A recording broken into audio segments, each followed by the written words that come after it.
Upay nga udto yung tanan guys, no? Welcome to our YouTube channel Wanderers Motovlog TV. Ngayon location natin, nandito ulit tayo sa ating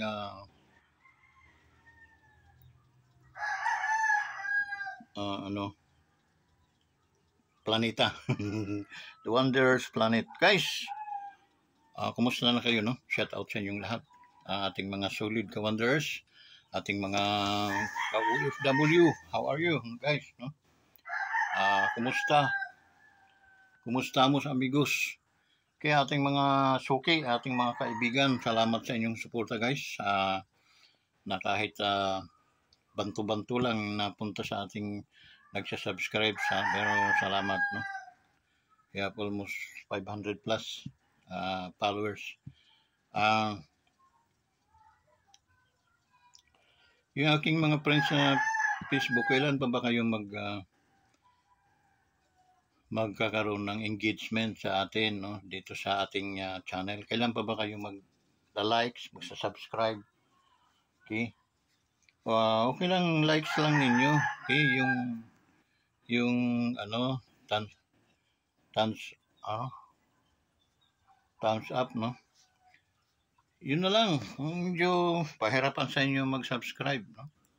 5,000 friends ko sa FB. Posible naman. Okay? So,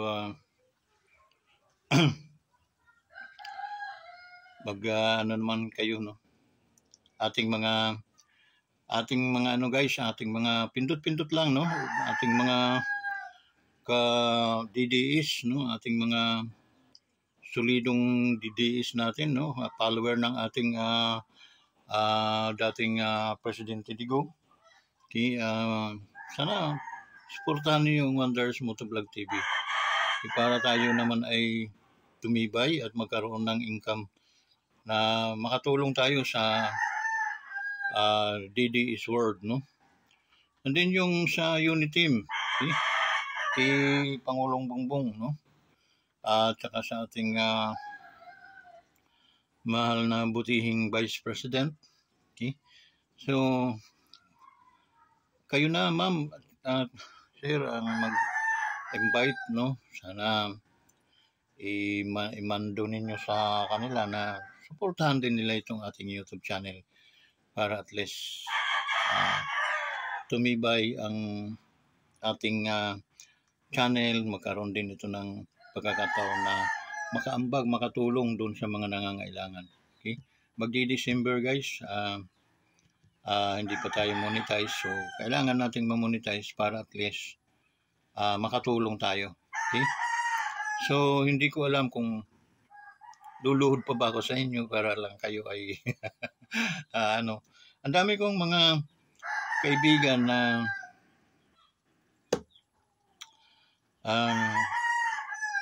sana guys tulungan nyo ako, okay, na dumami ang mga subscribers,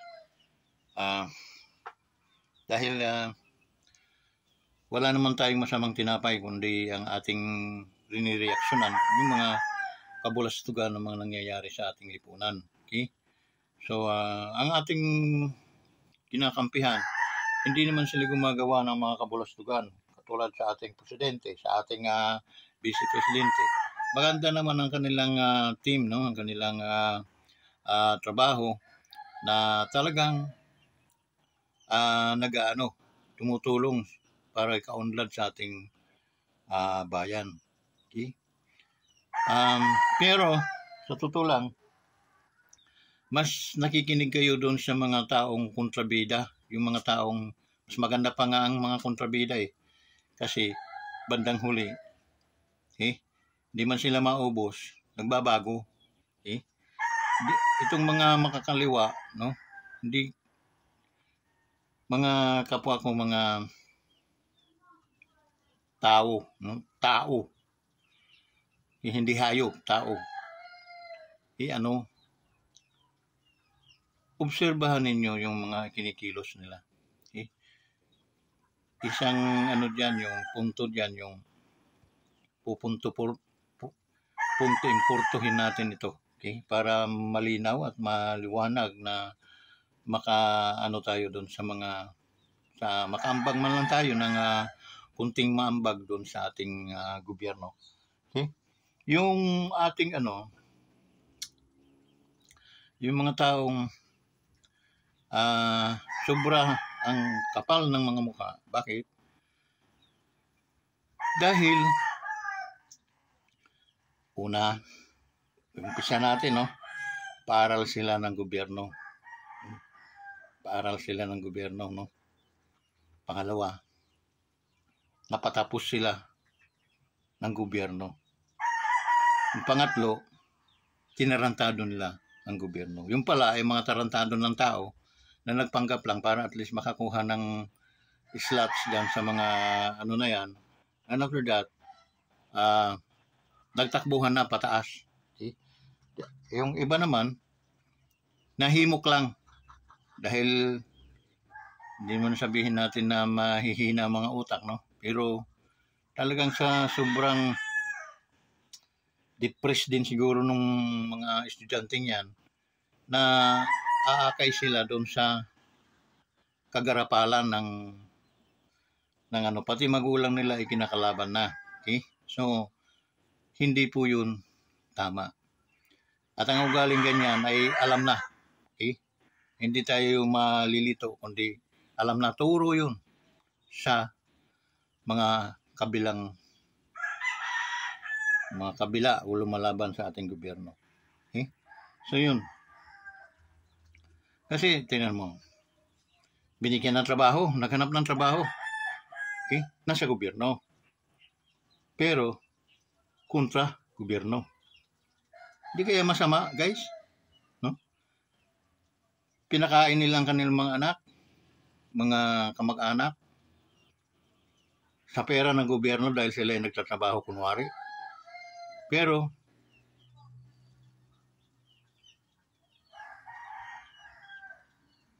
pag nakaipon ng pera, suporta sa kalaban ng gobyerno. Di kaya masama yung guys? Di kaya makakakuha ng martilyo at pagpupukpukin ng mga ulo niya para magising? Okay?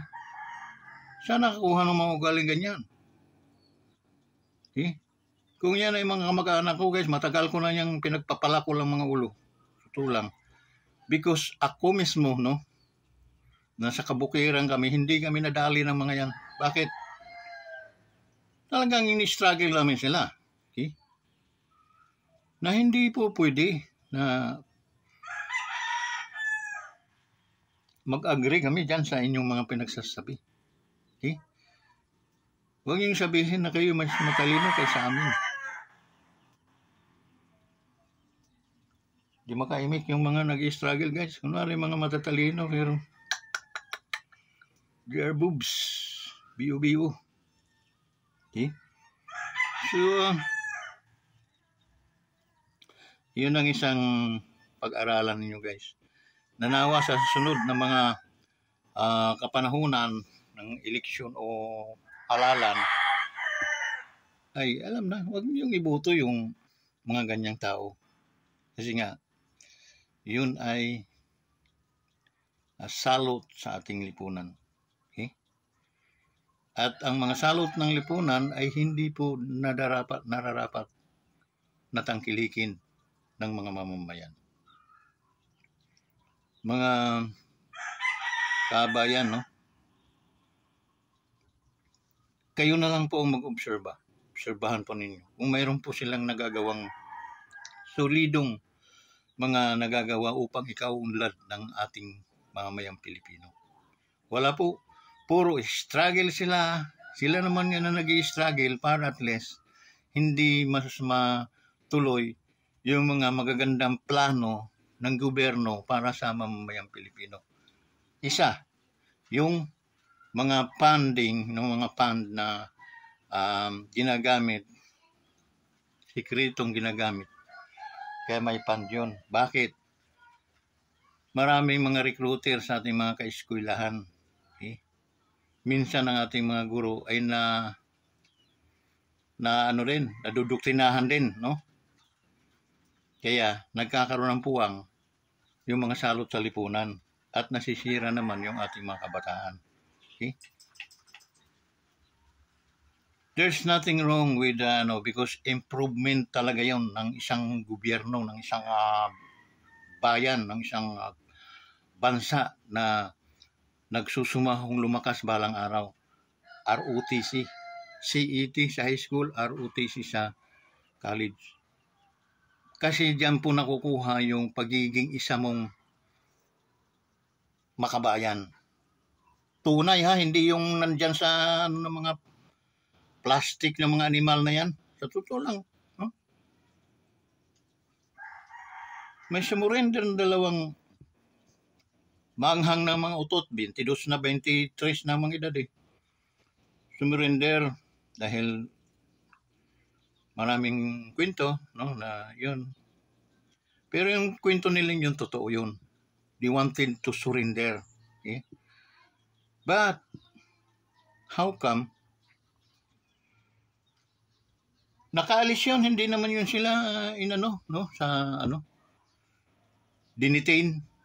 Nakaalis. Pagbalik, tamang-tamang mayroong mag-expose na sila, papalabas na sila, no, ng So, ang noon, hindi sila, kundi ang gobyerno. Na sila ay magti-testimony, gano'n. Bakit sila ay babalik? Yun. Paano, bakit sila ay babalik na?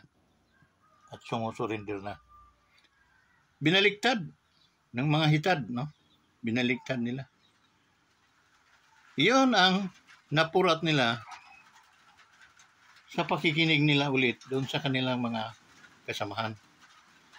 Dramahan natin.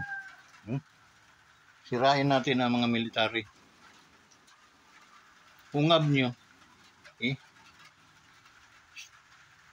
Unang pa lang ninyo, alam na naming manluloko yung dalawa ninyong pain. Manluloko. At ngayon, salagi ninyo yung parusa naman ng aming gobyerno. Anong parusa? Sa bawat pagsisinungaling ninyo, okay, ikatumba sa 10 taon nakakulong. Okay? Ilang pahina? 7. Sa bawat pahina, kung mayroon kayong pagsisinungaling doon, 70 years. Doon na kayo magkakauban ng yung mga pikpik sa kulungan. Sorry for the term, no?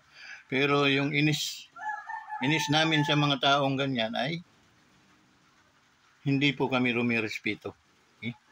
Wala po kaming respeto sa inyong mga animal ang tawag namin sa inyo. Okay? Dahil kayo po ay mga salot ng aming lipunan. Okay? So that's why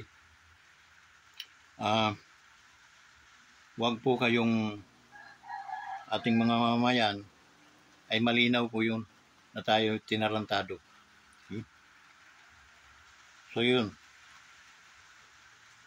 Ano pa? At yun ay mayroong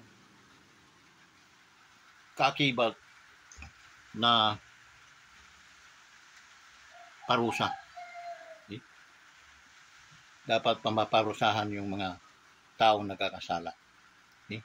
Akala nila, ganun lang kadali, no? Na, pag tayo, rebounds natin, kumbaga baguhin natin yung ating, pag pag kami ay,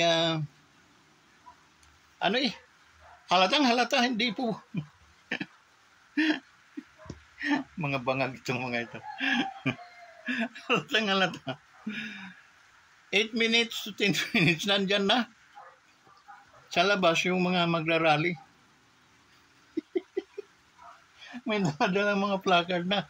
Paano nyo nalaman na mag-rebuild ng hindi tama kung hindi niyo yun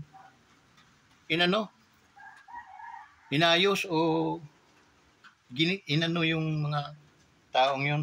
Okay? Now, akala nyo hindi halata? Gago mga ito. Halata. Kasi supposed to be mga 2 oras bago kayo nag-rally. Yun ang makakamali ninyo. 8 minutes, 10 minutes sa layo ng ano, yung oras, about 10 minutes, andun na kayo sa labas, ano na, okay? Obvious, di ba? Pinaghandaan ninyo, pinag-usapan nyo, plinano nyo. Mabuti, sige, habang kayo ay mag-i-expose, na tinarantado kayo ng mga sundalo, andun na kami sa labas. Magrarally na kami. Okay? Patayin ang mga nagrarally na sa labas. Dapat yun ang nagrally, hindi kayo.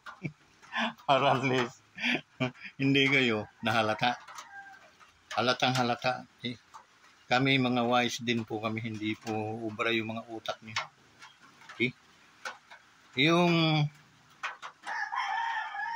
nasa nasa lower tawag ba niyan mga animal na yan, congressman, representative, no, ng Kamatayang Black, yun ang mayroong pakana ng mga ganyan. Dapat yan ibitin patiwarik, ambalusin ng buntot ng pagi. Okay?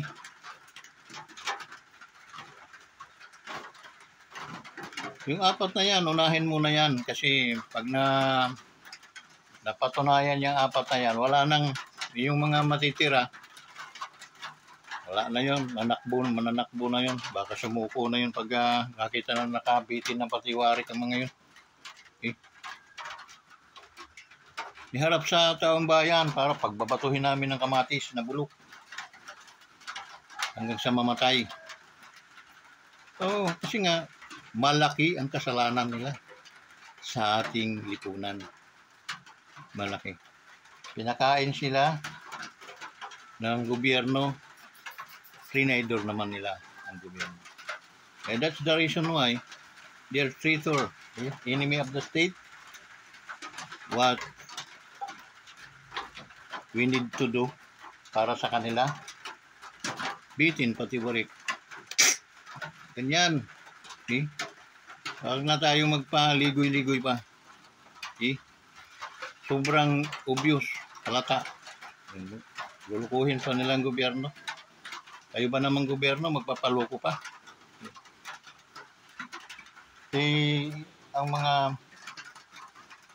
Ang Senado at saka Kongreso ay hawak ng ating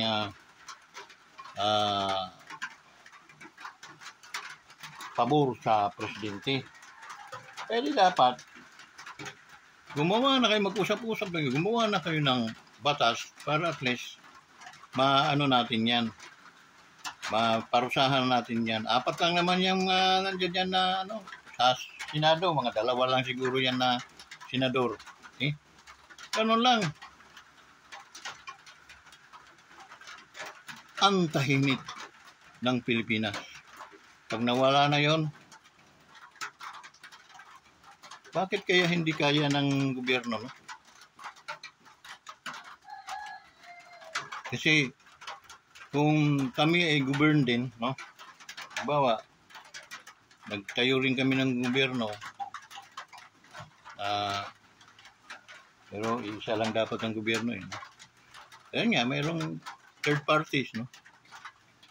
Makaliwa, kami yung taga-usig ng mga kaliwa. Payag naman siguro yung gobyerno natin ganyan. Matagal nang ubos sa mga yan.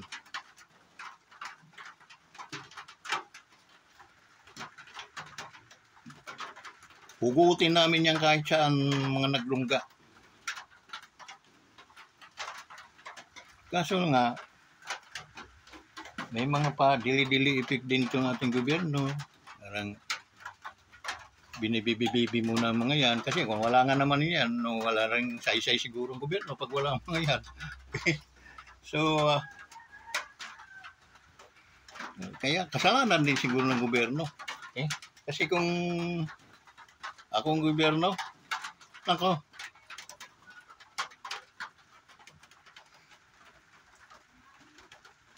ako yung presidenteng bitay. Okay? Hindi ko ibibitay yung mga mga nanggahasa. Tukso lang siguro yun. Katapos manggahasa yun, nagsisi na yun, no? Hanggang kulong. Pero, ano rin, life sentence. Ang ibibitay yung automatic ibibitay natin, yung enemy of the states at saka droga. Yun lang. Tsaka, yung ano, tawag lang yung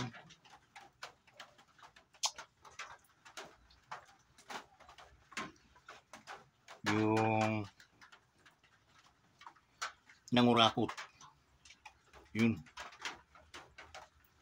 Yung tatlo. Mabibigat na ano yun. Ay di, sama na natin si Babalo para wala na rin marcha-marcha dyan sa kalsada. Bayaran lang yung putragis na yun. Sama natin. Kahit ako nang tumali sa leeg niyang animal na yan. Okay? Kasi makikita mo yung animal na yan. He is an animal person. Okay? Palaging nasa kalsada, nagrarally. Okay?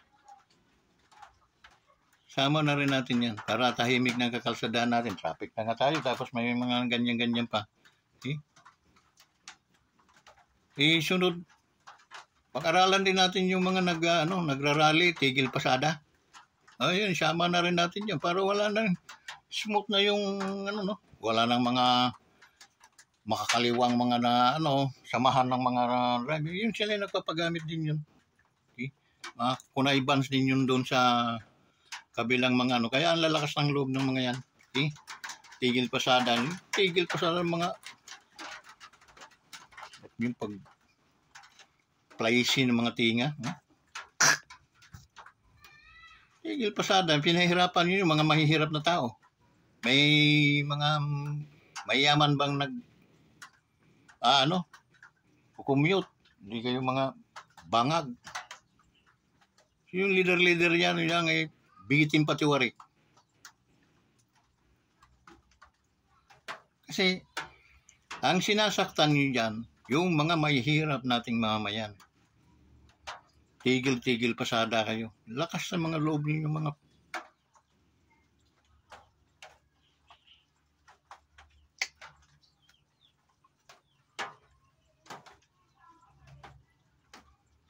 parang nababaklaan kayo sa Pangulo namin. Inyo alam na tigasin yan. Kayo ay mag-isip-isip pa. Okay? Baka yung mga nasa tamang matanda-tanda na rin yung mga naglilidiran yan, malapit na rin kayong kunin ni Satanas. Okay? Kaya gumawa na kayo ng maganda. Tigil pasada, lakas sa mga loob ninyo. Dadaman nyo yung mga kasamahan din yung nagugutom na nga sila, patitigilin pa ninyo ng pasada para lang pakita ninyong mga kontrabando din mga utak ninyo. Instead na gagawin ninyo yung mga ganyan, mamulot na lang kayo ng basura sa kakalsadaan, nakatulong pa kayo. Okay? Hindi yung tigil pasada kayo. Kakahiya. Sarap yung pagsusuntukin isa-isa. Yung masampiga mo lang, sasampiga yung leader nila. Nita ka. Nakakadagdag kayo ng problema sa ating bansa.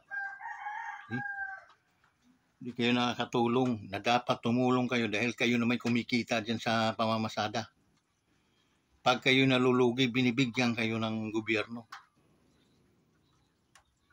Tapos may balak pa yung ganyan. mga traidor din kayo sa ating lipunan na dapat kayo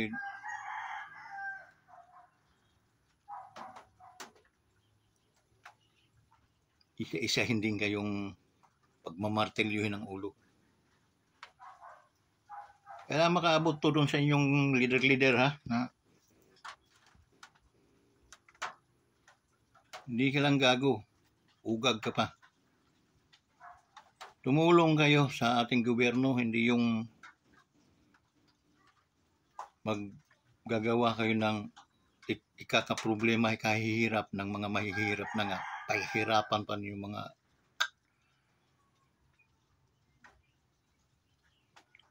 wag sana ikaw leader nila, wag sana ikaw tamaan ng kidlat, no? Kaya pag umuulan, wag kang lalabas ng inyong bahay. Dahil kidlat ang tatama sa iyo. Okay? Hindi ako nagsisinungaling. Kalukuhan yung mga ginagawa ninyo. Maliit pa ako, ganyan ang ginagawa ninyo hanggang ako'y tumanda ng ganito. Okay? Kasi nakiki-ano dito sa mga kalaban ng gobyerno.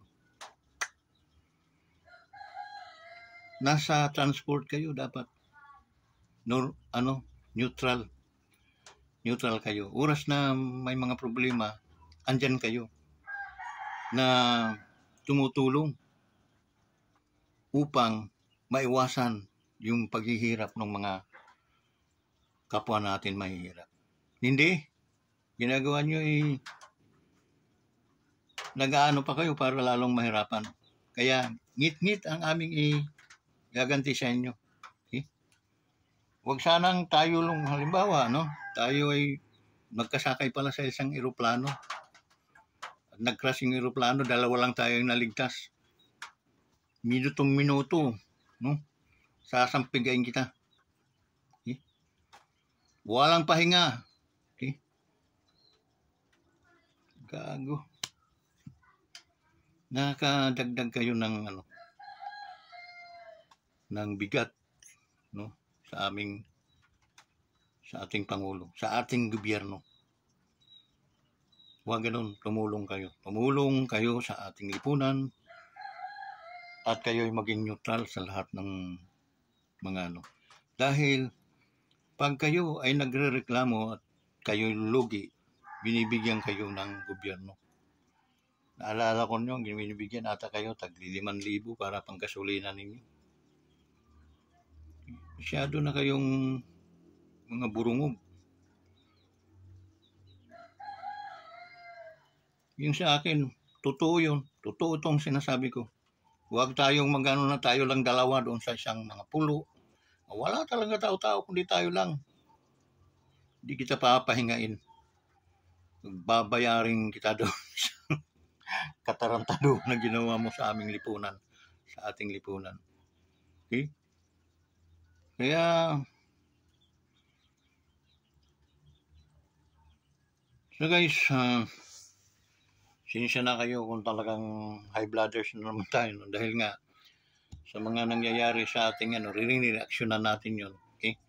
Na may mga taong ganyan na dapat mawala sa ating lipunan para at least tahimik at ikasagana ng karamihan. Ganun lang kasimple yung guys. Kaya namin binoto ang aming presidente, si Bongbong, dahil Marcos, okay? Alam namin na may utak. Alam namin na may impart yung utak ng daddy niya kay Pangulong Ferdinand Marcos Sr. sa Junior. That's why binoto ko talaga yun. Binoto rin yun ng aking pamilya. Okay? And then kay Vice Inday naman, binoto din namin yun. It's because naniniwala kami na mayroon talagang ambag ang mga Duterte na ikakabuti ng Pilipinas. Okay? So, sila ay tunay na mga tao, hindi mga plastic. Okay? 4 lang yun, mga nagmumonopoly. Kasi, takot yun sila na a month from now, okay, andyan yung, yung fund na yon, okay, pambayad doon sa mga magmamanman sa kanila, at makukuha yan sila ng na ayan, nagpuslit ng mga kabataan, nag-recruit ng mga kabataan, dinala sa Manila. Another kaso na naman yun dyan kay Franz Castro ba yun? Okay. So, yung iba may payak-iyak pa. Sarap sampigayin no? Payak-iyak, halata ka namang makakaliwa, may iyak-iyak ka pa. Manang, hindi kami paglulukuhin. Napakatagal na ninyo kaming pinagluluko. Okay? Kaya, sana nakakakain pa kayo at nakakatulog. No? Ingat lang, baka kayo bangungutin. Iba sumingil ang ating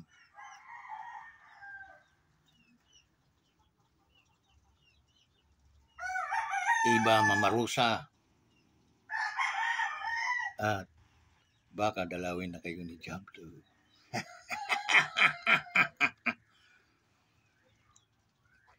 Alam kong hindi na kayo magbabago. Alam ko yun. Okay? So, alam na kung anong destinasyon para sa inyo. Kasi hindi na kayo magbabago dito sa ating mundo. Okay? At puro kaguluhan na lang at puro panggugulo ang aabutin namin sa inyo. At yun ang aming inaasahan talaga sa inyo. Okay?